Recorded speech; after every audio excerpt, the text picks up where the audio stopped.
Merci à toi, ce fut très intéressant et merci au Parti libéral-démocrate pour son invitation, merci à Aurélien et c'est bien volontiers que je suis venu ce matin. J'ai même le sentiment qu'il y a un tout petit peu de soleil et que ça se réchauffe légèrement. Excusez-moi, je reste un peu couvert, je suis d'une nature frileuse et habitué à des climats plus chauds. J'ai un peu de temps, donc en espérant ne pas trop vous lasser, je vais commencer par réagir sur tes propos et puis ensuite je vous proposerai la réflexion que j'avais envie d'engager ce matin, mais je trouve que l'ensemble des points que tu as évoqués, qui font écho à vos travaux d'hier, peuvent justifier quelques réactions sur différents sujets. Politique et société civile, pratiquez pas trop la distinction. Les gens de la société civile qui veulent donner des leçons en politique, ça n'a jamais très bien marché. Et les politiques qui ignorent la société civile, ça ne marche pas non plus. Donc il faut assumer le lien des deux. Vous êtes ici dans une rencontre d'un parti politique. Pour autant, vous ne vivez pas en apesanteur. Vous appartenez à la société civile. C'est quoi d'ailleurs la définition de la société civile? Voilà. Donc je crois que à la fois, tout ne se fait pas que dans la vie des partis, mais c'est important de prendre position. Et puis tout de même, comme beaucoup de choses finissent par être décidées venant de partis politiques, c'est pas mal de s'y engager. Tout n'est pas dans les partis politiques pour autant, ça je l'entends bien. La campagne des pigeons a été efficace. Une tribune fondatrice sur un sujet, ça peut aussi avoir beaucoup d'impact. Mais il ne faut aucun mépris de l'un pour l'autre, réciproquement dans les deux sens. Sur la notion de mutation, je regrette de ne pas avoir été là hier soir, parce que j'ai beaucoup d'estime et d'amitié pour Alain Madelin. Je pense à la fois qu'il a raison, et qu'en même temps, je fais exprès de dissonner un peu, c'est mon état d'esprit et mon mode de fonctionnement. Ça veut pas dire que je suis en désaccord avec les personnes, mais bon, je suis fait un peu comme ça, puis c'est ça qui permet de faire avancer le débat. Oui à la mutation, en même temps, à quel moment est-ce qu'on constate qu'on est réellement dans une mutation et pas simplement dans une crise? C'est pas facile à définir à l'avance. C'est quoi une crise? À dire vrai, on dit aux Français depuis tellement de décennies qu'ils sont en crise que probablement un certain nombre d'entre eux ne veulent pas écouter ce propos. L'intérêt de la mutation d'ailleurs, à cet égard, je préfère en effet le mot mutation au mot crise, parce que le mot crise est tellement incompréhensible, en effet, pour des personnes auxquelles, de toute manière, on parle de crise depuis 30 ans. Je voyais, j'avais pas observé, puis tout à l'heure, je suis tombé sur un papier du Point qui reprend le bouquin de Marc Ladel-Lacharrière qui apparemment est assez sévère à l'égard du décryptage de la crise par Sarkozy en 2007. Lacharrière défend les agences de notation, en particulier leur rôle, mais voilà, c'est assez compliqué d'identifier à quel moment on est dans une crise ou pas. La mutation, elle n'est pas contestable à certains égards, sur le plan technologique, géostratégique, tout plein d'éléments. La réponse est oui. L'ouverture du monde, l'évolution technologique, tout ça, c'est indiscutablement une mutation. Simplement, j'y reviendrai tout à l'heure, comme je suis parfois aussi un peu conservateur, le mot de mutation, c'est pas nécessairement mettre l'histoire au panier. Au passage d'ailleurs, sur la fin de l'impérialisme occidental et le multiculturalisme, oui, pour autant qu'il ne s'accompagne pas d'un relativisme. On a le droit d'être fier de ce que nous sommes, et l'histoire de l'Europe, l'histoire du monde occidental, tu parlais de la chute du mur de Berlin, tout ça c'est tout de même des valeurs extrêmement importantes. Et c'est pas parce que le mur de Berlin est tombé, il y a maintenant plus de 20 ans, ça n'est pas parce que la Chine a dans le monde une place qu'elle n'avait pas il y a 20, 30 ou 40 ans, que pour autant on doit capituler quant à la place de l'Europe. Enfin, moi je suis... je suis vraiment français, je suis volontiers européen, je suis atlantiste. L'expression américaine de Western Hemisphere, pour moi, ça veut dire quelque chose, et le multiculturalisme ne m'amène pas à abandonner cela. Mais je pense que ce n'est pas non plus ni toi, ni Alain, ni personne, mais je dis cela. Le fait, alors, au passage, tu relatais un petit peu l'intervention d'Alain Lambert, nous avons besoin dans la vie politique, et j'ai besoin personnellement, j'utilise souvent cette expression, mais je pense qu'elle décrit les choses, de pépites. La réalité, on l'aura vécu dans le débat sur le budget. Alors soyez indulgents parce qu'il s'est terminé pas cette nuit, mais la nuit d'avant à 3h du matin. J'ai ensuite dormi 3 heures, et puis même pas, et puis je suis allé dans la Drôme faire ce qu'on doit faire dans sa circonscription, puis je suis rentré à Paris hier soir tard, et puis ce matin, donc si j'ai parfois l'esprit un peu ensuqué, ne m'en voulez pas trop. Mais ce qui apparaissait tout de même très bien dans le débat budgétaire, c'est que à la fois on a été relativement pugnace, mais au fond, on a singulièrement manqué d'un certain nombre de pépites. Une fois qu'on a dit 20 fois qu'il fallait rétablir la défiscalisation des heures supplémentaires et la TVA sociale, tout le monde ici est peut-être pas zélote de la TVA sociale, mais une fois qu'on a dit tout ça 20 fois, à un moment, même ceux qui le disent ne sont plus tout à fait assez convaincus de ceux qui le disent. Donc la vie politique est ainsi faite, la vie tout court, qu'à la fois il faut être très ancré, très ferme sur un certain nombre d'arguments et de convictions, et qu'il ne faut pas se contenter de dire les choses en passant, et puis ensuite on passe à autre chose. Et en même temps, on a aussi besoin d'idées nouvelles, d'originalité, d'innovation, et la politique n'est pas très riche en cela. Et si vous pouvez apporter au débat un certain nombre de pépites supplémentaires, et c'est vrai que dans l'opposition particulièrement, ça peut prendre une forme d'amendement. Moi, je suis très conscient de vivre, j'ai été 3 mandats député de la majorité, là je suis député de l'opposition, je suis très conscient de vivre quelque chose de tout à fait différent. Honnêtement, sous le précédent mandat, je ne m'intéressais pas aux questions au gouvernement, parce que ça n'avait aucun intérêt. Les amendements selon et les propositions de loi, pas plus que ça. Le travail de rapporteur était pour moi quelque chose de très passionnant dans la capacité de contrôle. Cette capacité de contrôle, elle continue d'exister. Je m'occupe de la prévention des risques, par exemple, et tout l'aspect de la fermeture de Fessenheim, du coup, que ça peut représenter, tout ça est intéressant, mais la dimension amendement, proposition de loi et même question au gouvernement prend une dimension beaucoup plus intéressante quand on est dans l'opposition. Simplement, ça ne peut marcher que s'il y a une vraie valeur ajoutée. Donc moi, je suis à votre disposition pour ça, et j'ai toujours considéré, et je considère plus que jamais aujourd'hui, qu'une de mes responsabilités, et puis une richesse pour moi aussi de la vie politique, c'est d'arriver à capter un certain nombre de pépites dont je peux éventuellement être le porte-parole et sur lesquels, ensemble, nous pourrions prospérer. Je reprends un peu ton propos à l'envers, mais sur des points qui me paraissent en effet importants. La réflexion sur la Constitution que tu as évoquée, oui et non.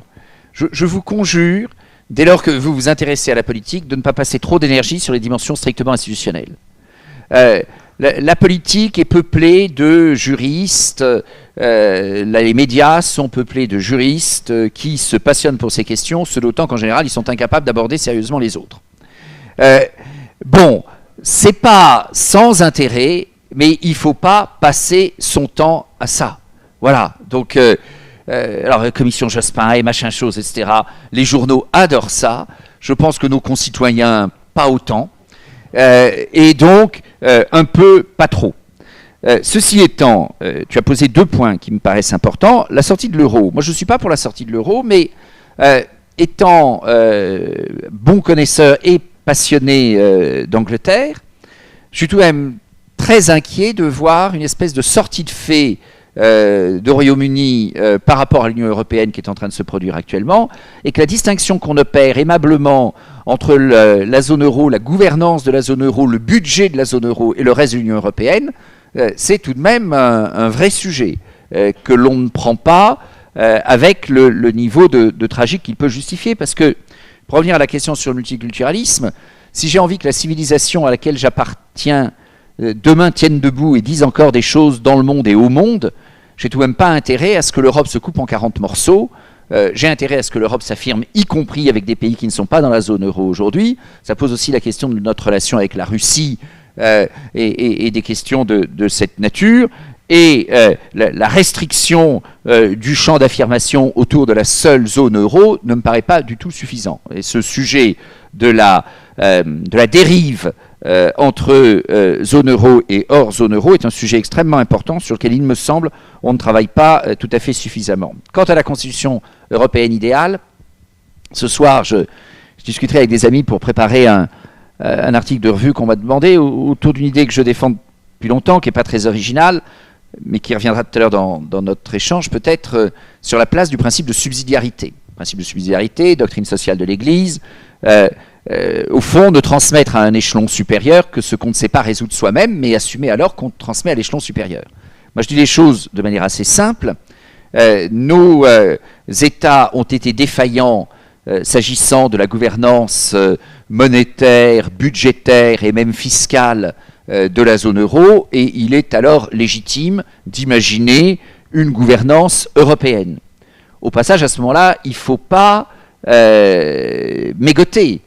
On est dans une délégation de nature fédérale. Et une des faiblesses aujourd'hui, c'est qu'on est en réalité déjà dans ce chemin fédéral sans que les États, et en particulier le nôtre, ne l'assument. Gouvernement précédent, gouvernement d'aujourd'hui, même chose. Et quand j'avais posé la question à Fillon, et je l'ai reposé l'autre jour à Cazeneuve, de savoir qui allait tenir le stylo de la gouvernance économique de la zone euro, grande gêne sur les rangs. La réalité, c'est que ce sera la Commission, mais personne ne veut l'assumer. Et c'est un problème démocratique extrêmement important, parce que les discussions dans le respect du TSCG, mais on l'a vu aussi par anticipation avec la Grèce, ce n'est pas uniquement des affaires de taux. À un moment, ceux qui discutent des taux grattent aussi pour savoir comment les taux sont constitués. Est-ce que la Grèce était légitime à acheter autant de frégates au moment où elle continuait de vouloir les acheter ? Et il faut donc qu'on instaure, il faut qu'on assume cette évolution de la Constitution européenne en réalité. Mais il vaudrait mieux, plutôt que ce soit un constat de fait, que ça démarre par nous les peuples, qu'on assume cela, qu'on mette en place les contrôles démocratiques qui permettent de le gérer, mais, et en même temps, qu'on ramène sur le terrain un certain nombre de compétences que l'Europe exerce aujourd'hui, sans qu'il y ait de raison qu'elle le fasse. Je cite toujours l'exemple, vu de la Drôme, l'élevage ovin drômois est très perturbé par le développement de la présence du loup. Qu'est-ce que l'Europe a à s'occuper du nombre de loups qu'on a le droit de tuer ou non en France chaque année, et au fond des contraintes qui pèsent sur l'élevage ovin, la politique de l'eau, enfin tout un ensemble de sujets qui pourraient être amenés sur le terrain dans une bonne vision et une bonne respiration du principe de subsidiarité, parce qu'à mon avis, la subsidiarité, ça doit respirer. Est-ce que la subsidiarité est d'essence libérale ? C'est une question qu'on pourra avoir tout à l'heure, parce que la subsidiarité, elle est à la fois celle d'une circulation libre des compétences et de la définition du niveau de responsabilité, et en même temps, elle assume par construction l'existence de corps intermédiaires, la famille par exemple, et on peut avoir une vision libérale qui récuse cette idée de corps intermédiaires, mais on reviendra là-dessus.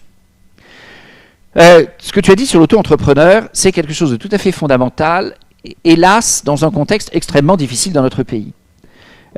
Hier, je suis allé faire des photos pour mon passeport, et le photographe a passé son temps dans la discussion à cogner sur les auto-entrepreneurs. Il y a quelques mois, j'avais eu un échange acidulé à une réunion départementale de la CAPEB, là, les artisans du bâtiment chez moi, parce qu'ils passent leur temps à cogner dessus. Alors c'était insupportable comme réunion, parce que, un, ils cognaient sur les auto-entrepreneurs, et deux, passaient leur temps à dire du bien des nouvelles réglementations que le Grenelle de l'environnement allait permettre d'avoir, parce que grâce aux contraintes, enfin, ils ne disaient pas contraintes, mais grâce au Grenelle, ils espéraient pouvoir développer des marchés nouveaux. Et je m'étais permis de leur dire que s'ils espéraient leur salut des seules contraintes que la République allait imposer sur les acteurs du marché, on n'était pas encore sauvés. C'est en effet un sujet majeur. Le schéma de l'auto-entrepreneuriat est une belle démonstration de liberté et de simplification. De mon point de vue, les deux vont ensemble. Et dans notre motion LOR, on avait beaucoup développé ce thème de la simplification. Mais le corps social français n'entend pas ça si facilement que cela. Et c'est vrai que la défense des auto-entrepreneurs devrait être davantage évoquée par les politiques, sans doute notre responsabilité. Les auto-entrepreneurs eux-mêmes ne se défendent pas suffisamment. Et quand le photographe vous explique non, c'est scandaleux que, ou quand l'artisan du bâtiment a le raisonnement que je viens de dire tout à l'heure, il n'y a pas beaucoup de gens qui se lèvent pour lui dire tu as tort, tu ne devrais pas raisonner comme cela. Ça, c'est un sujet, parce que sommes-nous dans une France d'entreprenants ou dans une France administrée ? Il y a des études déjà anciennes, et les choses n'ont pas dû s'arranger, qui démontraient qu'il n'y avait que 2 régions en France. Je cite souvent ce tableau parce qu'il est très intéressant, mais je pense qu'aujourd'hui, il y en a peut-être plus qu'une, voire même aucune. 2 régions en France où les revenus d'activité étaient supérieurs aux revenus de transfert et aux revenus publics. C'est-à-dire que La très grande majorité de la France ne vit pas des revenus d'une activité privée. Ça, c'est une réalité. Nous sommes un pays socialisé à la moelle, et au moment de cette étude, mais je vous le redis, l'étude est ancienne et ça s'est sûrement pas arrangé, il n'y avait que 2 régions, l'Île-de-France et l'Alsace, où les revenus d'activité privée étaient supérieurs aux revenus de transfert, retraite, assistance, etc., et aux revenus revenus publics. Si vous mettez cette analyse avec par ailleurs le fait que la droite en France est élue grâce aux retraités, que sans les retraités, on n'est pas élu, depuis très longtemps, et ça ne s'est pas arrangé, vous avez tout de même un contexte qui n'est pas extrêmement facile à saisir. La France des actifs en plus, alors là-dedans vous avez des actifs publics, mais la France des actifs, elle vote massivement à gauche. Et si la France globalement vote un peu moins à gauche, c'est parce qu'il y a des retraités. Mais ces retraités vivent au passage de revenus de transfert. Alors je dis, comme ils considèrent, à tort ou à raison, que ces revenus leur sont acquis, ça laisse une certaine marge pour expliquer comment ça peut se passer pour les générations précédentes. Pour autant qu'on ne travaille pas trop sur la charnière de l'âge, sauf à voir se vidanger des cohortes d'électeurs, comme on l'a vu aux dernières élections, avec pour nos idées une perte massive d'électorat entre 50 et 65 ans, où nos scores, c'est une des causes de la défaite de la droite aux dernières élections présidentielles et législatives. Nos scores se sont effondrés sur ces tranches d'âge, qui soit sont de jeunes retraités qui raisonnent comme des gens qui ont peur pour le calcul de leur retraite, soit des gens qui sont juste avant leur retraite et qui ont très peur pour leur retraite à venir. Et c'est des générations dans lesquelles on faisait de très bons scores jusqu'en 2012 exclus, et sur lesquels en 2012 nous avons fait de très mauvais scores. Donc, France administrée, France de l'entrepreneuriat, il y a du boulot. Libéralisme populaire, par définition oui, si on fait de la politique, enfin on ne fait pas de la politique sans le peuple. Et c'est toujours la définition, enfin la distinction que je fais entre le rôle de l'intellectuel et celui du politique. Et ici, puisque vous êtes venu à une réunion de partis politiques, vous n'êtes pas venu en tant qu'intellectuel. Vous avez peut-être plaisir à d'autres moments. Non, attendez, vous avez peut-être plaisir à d'autres moments à des spéculations intellectuelles, à tous les sens du terme. Mais la différence entre le politique et l'intellectuel, c'est que l'intellectuel fait un article dans une revue, il est le seul de son avis, il n'y a pas de problème, il a fait œuvre d'intellectuel. Le politique, que ce soit un article dans une revue, il peut le faire. Je vais faire mon papier sur la subsidiarité pour commentaire, ils me l'ont commandé, je suis très flatté, très bien, je vais le faire, enfin en Europe. Mais le politique, que ce soit un article de revue, un meeting, ce qu'il raconte à la télé, la radio ou dans une réunion comme celle-ci, s'il est le seul de son avis quand il se retourne, il y a tout de même du souci. Et vous êtes ici à une réunion politique, c'est par définition différent d'une réunion intellectuelle. Je me permets de le souligner. La souveraineté de l'individu, j'y reviendrai, elle est au cœur des débats qu'on peut avoir. Principe de précaution, juste un instant, tu t'es trompé, j'ai voté le principe de précaution et je l'assume. Je l'assume tout simplement parce que le principe de précaution est assez bien écrit. Et le principe de précaution, alors ne me coupez pas menu au seul fait que je dise cela, le principe de précaution est lié à 2 idées fondamentales, et il est écrit avec 2 idées fondamentales, que sont l'évaluation et la proportionnalité de la réponse. Ensuite, qu'on applique mal le principe de précaution est quelque chose de tout à fait différent. L'exemple pathétique de ces dernières années, c'est notre attitude sur la question des gaz de schiste. Le problème des gaz de schiste a été réglé par une loi que mes petits camarades de la majorité de l'époque ont appelé un moratoire pérenne. Déjà là, sans être ni très politique ni très intellectuel, on peut se dire qu'il peut y avoir un problème. Un moratoire pérenne, mais qui a foulé aux pieds l'approche d'évaluation et de proportionnalité, puisque la loi a été votée avant même que les rapports qui étaient en cours, que ce soit le rapport parlementaire de François-Michel Gonod, que ce soit le rapport du Conseil général des mines, avant que ces rapports n'aient été achevés ou publiés. Et donc il y avait des rapports en cours et le législateur s'est prononcé, sachant que ces rapports allaient venir, mais avant que les rapports ne sortent, y compris un rapport parlementaire. Et d'autre part, dans ce superbe moratoire pérenne, il n'y a aucune proportionnalité de la réponse, puisqu'on décide assez massivement, enfin on décide massivement, d'arrêter le travail parlementaire, et un peu de sentiment de culpabilité que pouvaient tout de même avoir quelques membres du gouvernement de l'époque font que la décision a été un peu moins bête que celle initialement mise dans le tuyau. Enfin, on est tout de même sur une mauvaise décision, prise de mauvaise manière, et qui, en effet, abîme sérieusement ce que pourrait être une appréhension un peu plus intelligente du principe de précaution. Ça, c'était la réponse à tes observations. Est-ce que je peux avoir un peu d'eau ? Si c'est possible, pardon. Il y a des verres, mais tout à fait d'occasion, et il n'y a plus beaucoup d'eau en stock. Alors, De quoi j'avais envie de vous... Oui, mais je ne suis pas un écolo à ce point intégriste. Merci, c'est un début. De quoi j'avais envie de vous parler? Je crois que tu l'as évoqué. D'abord, si on fait de la politique, c'est aussi parce qu'on est optimiste. Et quand on fait de la politique, on part de la volonté d'éclairer l'avenir du monde, d'y contribuer, de faire en sorte que collectivement et individuellement, les choses se passent bien, ou en tout cas qu'elles se passent mieux. Le constat, cependant, aujourd'hui, c'est un constat de déclassement, enfin de crainte, d'angoisse de nos concitoyens, particulièrement en France. Tout ce que vous savez sur le pessimisme plus fréquent en France, les Français consommateurs de davantage de drogues, d'antidépresseurs, etc. Oh, le verre en plastique aurait suffi. Merci. Bon, non, mais le rationnement... je ne suis pas pour un libéralisme rationné. Bon, non, si vous voulez bien, on part de l'idée qu'à la fois les Français sont pessimistes, entre autres, parce qu'ils sont très angoissés par le risque de déclassement et le risque de déracinement. Le risque de déclassement, ce n'est pas une affirmation nouvelle, elle est cependant très forte. Les classes moyennes, en particulier en France, ont très peur que leurs enfants vivent moins bien qu'elles. Ce sentiment est fort, y compris.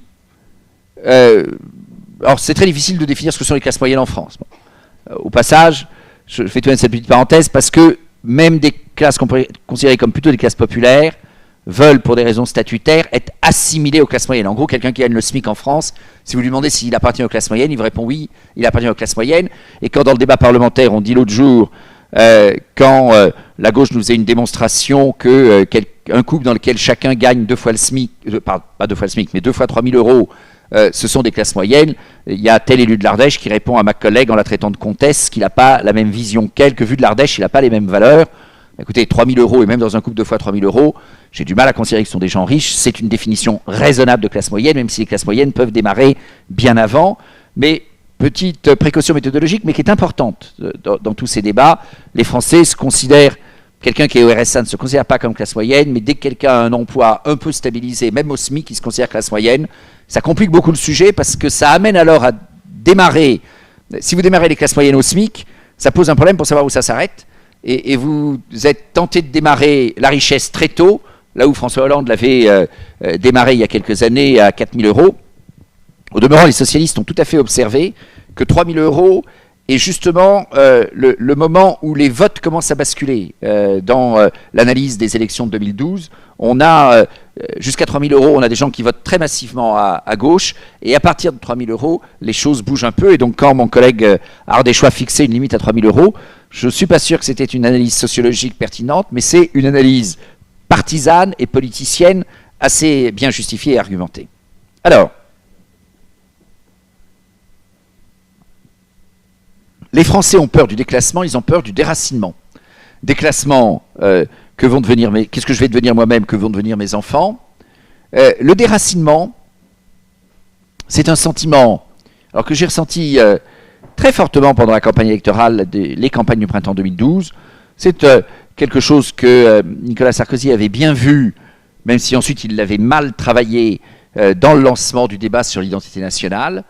C'est des gens qui se disent à quoi va ressembler demain mon village et à quoi vont ressembler mon village et mon pays, à quoi va ressembler la famille de mes enfants, ça sera quoi le monde de demain, et pas uniquement d'un point de vue matériel. C'est pas uniquement mon job, mon revenu, mon appartement. C'est quelle sera l'allure physique du pays. Demain, ça sera quoi le bonheur d'être français. Le tourisme en France est très lié à un certain art de vivre, à la qualité de paysage, à un tissu rural-urbain, à la préservation du patrimoine. Cet ensemble de questions qui taraudent nos concitoyens, c'est à la fois, alors vous allez trouver, je fais un peu exprès, et je me lâche dans une réflexion assez libre, si vous trouvez ça vraiment trop décousu, vous m'alertez très vite en chahutant, mais c'est à la fois les éoliennes qui peuvent bousiller le paysage, et la multiplication de personnes qui se promènent en voie intégrale, qui modifie le paysage de l'espace urbain. C'est cet ensemble de questions. Et on serait très, je pense, à côté du sujet de ne pas entendre que ces deux questions sont posées. Et ça, je pense que c'est un vrai problème pour nous libéraux, c'est que on arrive assez bien à rentrer dans la première question, celle du déclassement, en répondant, on va mener des politiques qui permettent de répondre au slogan « Enrichissez-vous ». Voilà, depuis Guizot, les libéraux savent quel est le slogan raisonnable là-dessus. Et parfois, on prend avec des pincettes le thème du déracinement. Or, je pense que ce thème du déracinement est un thème important auquel nos concitoyens sont très sensibles.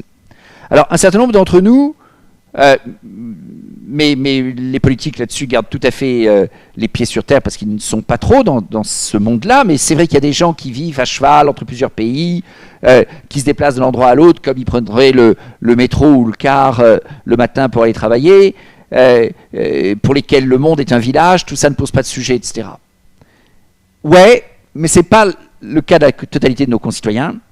Et même dans le monde qui est un village, si vous voulez que les gens aient envie de venir dans votre quartier passer leurs vacances, il faut aussi que votre quartier, donc votre département, le Gers, ou je ne sais, ait une couleur particulière qui fasse qu'ils aient envie de venir passer des vacances dans le Gers. Si le Gers ressemble en tout point de vue à la campagne écossaise ou à telle région du Japon, les gens ne vont pas venir passer leurs vacances dans le Gers. Enfin, cette notion d'authenticité, de typicité, de terroir, je ne pense pas qu'elle soit à ce point surannée. Et pour moi, cette question est tout à fait fondamentale, qui est à la fois, qui est d'arriver à lier le débat sur l'économie, au fond, l'enrichissement économique, l'évitement du déclassement en termes de richesse, en particulier dans un vieux continent à certains égards usé, qui ne court pas aussi vite que les autres dans la compétition du monde et qui a besoin de se secouer s'il ne veut pas être totalement largué. Et de l'autre côté, le débat de l'enracinement. La réponse est sûrement pas en termes de protection des frontières. Et là, je crains que la campagne présidentielle nous ait fait faire des pas considérables en arrière, aussi bien dans le discours de la gauche que dans le discours de la droite.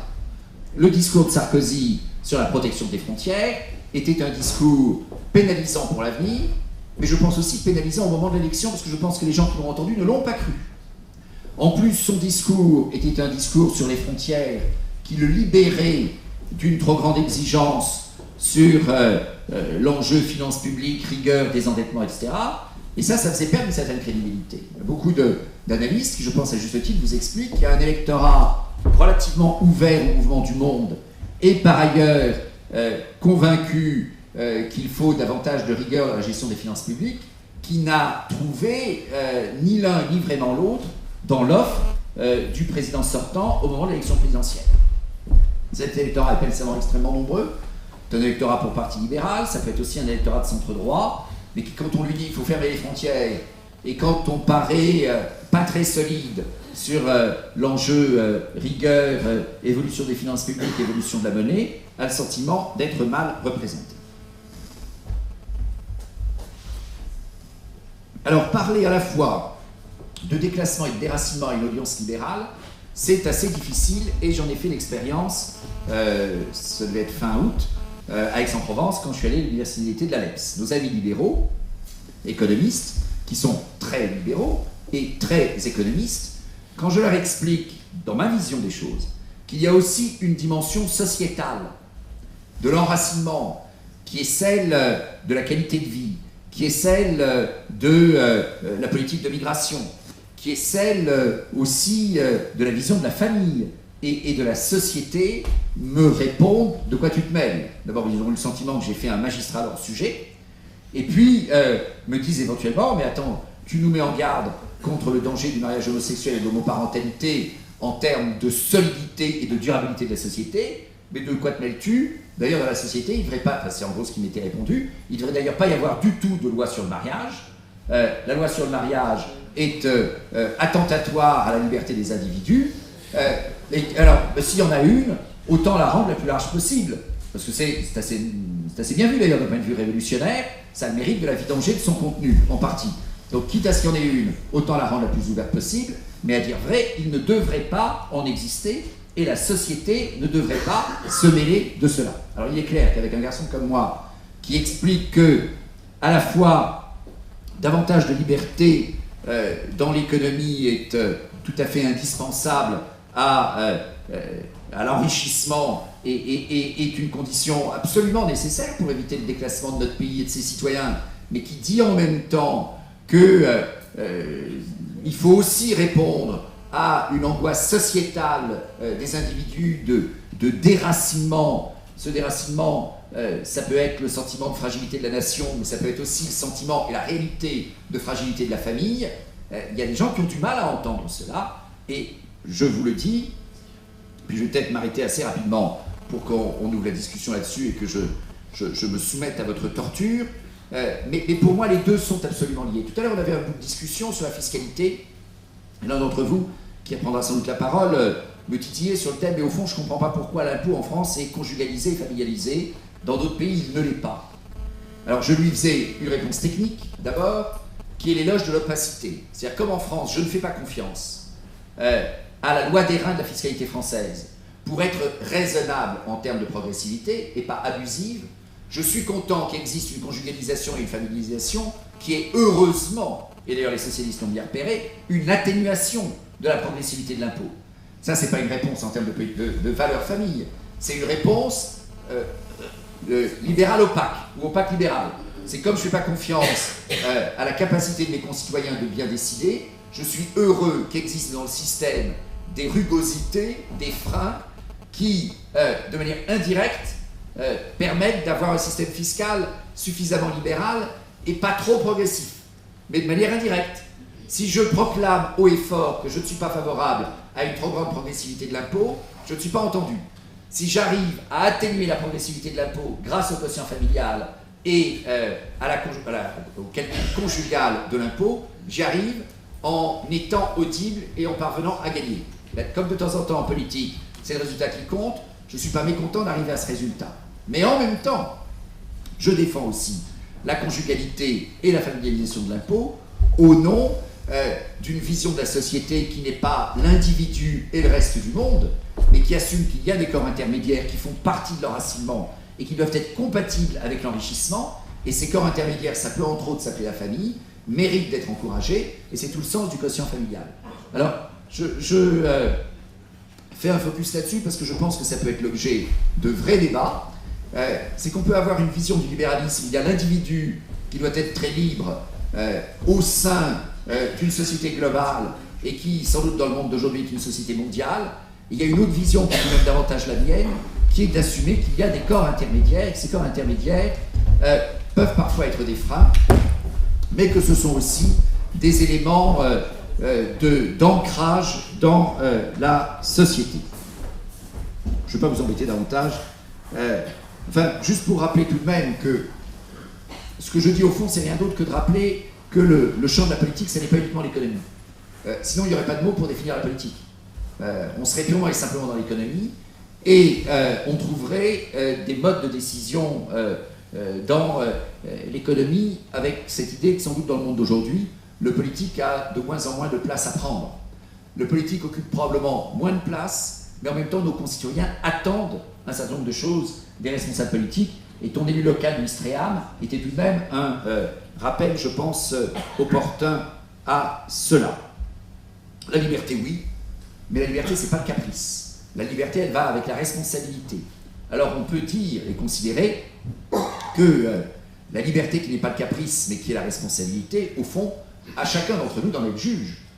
Je pourrais tout à fait ne pas souhaiter interdire le mariage homosexuel ou l'adoption par des couples de personnes de même sexe et dire la loi l'autorise, mais par ailleurs je fais une campagne d'opinion pour dire c'est pas bien de le faire. Ça serait une attitude cohérente humainement et politiquement d'ailleurs de dire la loi il faut qu'elle l'autorise et puis ensuite il n'est pas interdit à tout groupe d'opinion et de pensée qui considère que ça n'est pas un bon choix de dire ne le faites pas, c'est pas bien pour les enfants, c'est pas bien pour la société. À quel moment la loi doit-elle s'interdire de dire c'est une question qui me paraît importante. C'est aussi une question que l'on peut entendre dans le domaine de l'économie. Il y a un certain nombre de règles qui existent. Et je ne crois pas que dans la société française, si on veut que les libéraux soient audibles, je ne pense pas non plus qu'il faille être d'un libéralisme intégriste. Où est-ce que vous situez le libéralisme? Moi, je me définis comme libéral pragmatique. C'est assez confortable comme intitulé. Ensuite, la démonstration est un peu plus difficile. Mais je pense que l'audience est aussi importante. Je vous le redis, on ne fait pas non plus... On peut assumer de faire de la politique sans être toujours entendu et par un très grand nombre. Mais on ne fait pas non plus de la politique pour être jamais entendu et par personne. Parce que sinon, ça peut être un acte intellectuel tout à fait légitime, remarquable, passionnant. On peut avoir le prix Nobel avec. Mais ça ne s'appelle pas de la politique. Voilà.